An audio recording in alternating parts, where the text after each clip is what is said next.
Paulo usará a marca de uma ex-patrocinadora, a Sportsbet.io, em sua camisa na disputa da Supercopa do Brasil contra o Palmeiras, dia 4 de fevereiro, em Belo Horizonte. A marca ocupará o espaço master do uniforme. Trata-se de um acordo que foi feito entre o São Paulo, a Sportsbet.io e a Superbet, a última empresa que atualmente tem direito ao local mais nobre da camisa tricolor, no fim do ano passado, quando o clube trocou de patrocinador. A informação foi publicada no Anotações Tricolores e confirmada pelo GE. A Sportsbet.io ainda tinha um ano de contrato com o São Paulo, que recebeu uma proposta melhor da Superbet e decidiu romper a parceria antiga. O contrato anterior previa que o São Paulo tinha que comunicar à Sportsbet.io com 60 dias de antecedência até a rescisão. Como esse prazo não seria cumprido, acordou-se que em troca a marca voltaria ao uniforme da equipe na Supercopa e só nesse jogo. A Superbet concordou com os termos. A Superbet superou a concorrente ao oferecer cerca de 52 milhões de reais anuais ao São Paulo por 3 anos. Até então, a Sportsbet.io pagava cerca de 25 milhões de reais por ano, valor semelhante ao da multa que o clube pagará à ex-patrocinadora para trocar a marca no uniforme. O técnico Thiago Carpini deve ter Arboleda e Nicão como titulares do São Paulo, que enfrenta a Portuguesa neste sábado no Morumbis, pela terceira rodada do Campeonato Paulista. Moreira também fica à disposição. Por outro lado, Lucas Rafinha, Michel Araújo e Rames continuam fora da equipe. Eles têm feito treinos separados do elenco. Carpini deve usar um time com muitas reservas para enfrentar a Portuguesa. O técnico tem poupado atletas para evitar esforços maiores neste início de temporada. A volta de Arboleda e Moreira ajudam o técnico nesse sentido. O zagueiro pode entrar na vaga de Diego Costa ou Alan Franco, defensores em que foram a campo nas 2 primeiras partidas. Moreira reforça um setor ainda mais sensível. Com Rafinha ainda fora do time, o técnico tem só Igor Vinícius, que passou quase toda a temporada passada se recuperando de uma grave lesão, e o jovem Igor Felisberto, de 16 anos. Além disso, Moreira também atua na lateral esquerda, em que Wellington foi o titular contra Santo André e Mirassol. Já Nicão, que retornou após empréstimo e recebeu elogios pela participação contra o Mirassol, jogará na vaga de Wellington Rato, que provavelmente será poupado. Assim, uma escalação possível tem Rafael, Igor Vinícius ou Moreira, Arboleda, Ferrarese e Patrick ou Wellington, Pablo Maia ou Bobadilha fazendo sua estreia, Luiz Gustavo, Nicão e Alisson, Luciano ou Galopo e Caleri. O São Paulo vai receber na próxima segunda-feira o governador Tarcísio de Freitas e outras autoridades no Morumbis para a assinatura dos contratos para as obras de responsabilidade do governo do estado na bacia do Córrego Antônico, na região no entorno do estádio do Tricolor. Realizar as obras no córrego é um desejo antigo do presidente Júlio Casares desde quando assumiu São Paulo. As assinaturas da próxima segunda-feira serão um marco inicial para que as reformas de combate a enchentes na região do Morumbis possam ser executadas. As obras no córrego são importantes também para a reforma do estádio do São Paulo.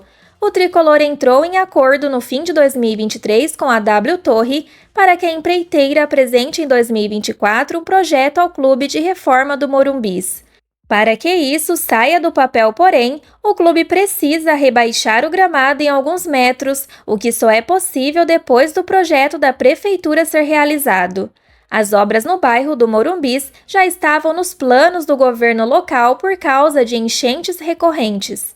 O projeto de combate aos problemas no entorno do Morumbis prevê a construção de piscinões e a canalização do córrego Antônico, que corta a região e é o principal ponto de vazão de águas pluviais na área do estádio e imediações.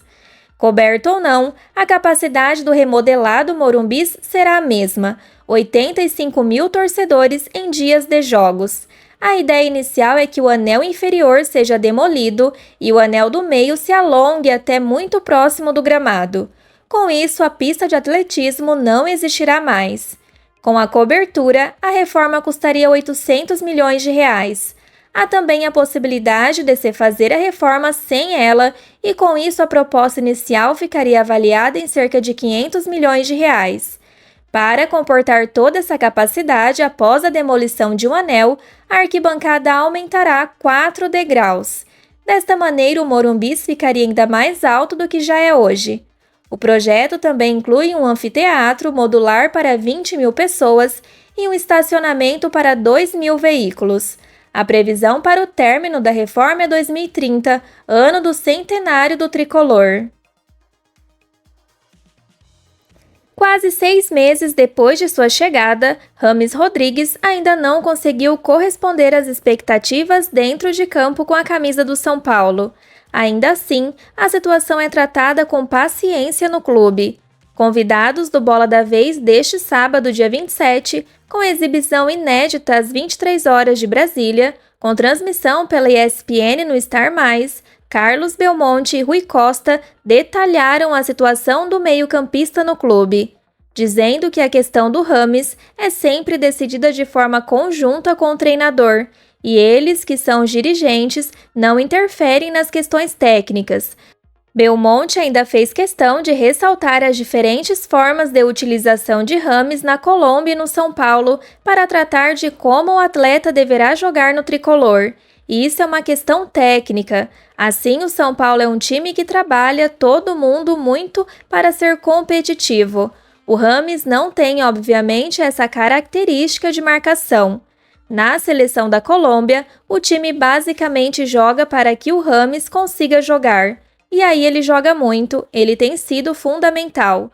O Dorival começou a fazer o processo de adequação de Rames, jogando um pouco mais para o lado, não jogando centralizado, justamente para o lado direito, porque o Rafinha é um lateral que apoia menos. Então dava para ter uma segurança maior pelo lado direito.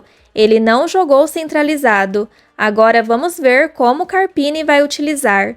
Inclusive na Colômbia, o Rames joga mais à frente com 2 pontas rápidos pelo lado, fazendo toda a armação para os ponteiras. Vale lembrar que Rames passa por um processo físico de melhora. Ele é um bom atleta, um dos primeiros a chegar no CT, trabalha muito, se dedica aos treinamentos. Porém, Rames precisa se adaptar ao São Paulo, pois ninguém é maior que o clube. Ele precisa se adaptar não só ao clube, mas também à liga que ele está, ao fato de que se joga a cada 72 horas, ao fato de que é feito deslocamentos em países continentais, ou seja, o elenco sai de uma temperatura baixa para uma temperatura alta em que os padrões de gramado não são necessariamente os mesmos. Então, o processo de adaptação ao futebol brasileiro é muito mais amplo que simplesmente ele buscar a titularidade. São cerca de 75 a 76 jogos na temporada.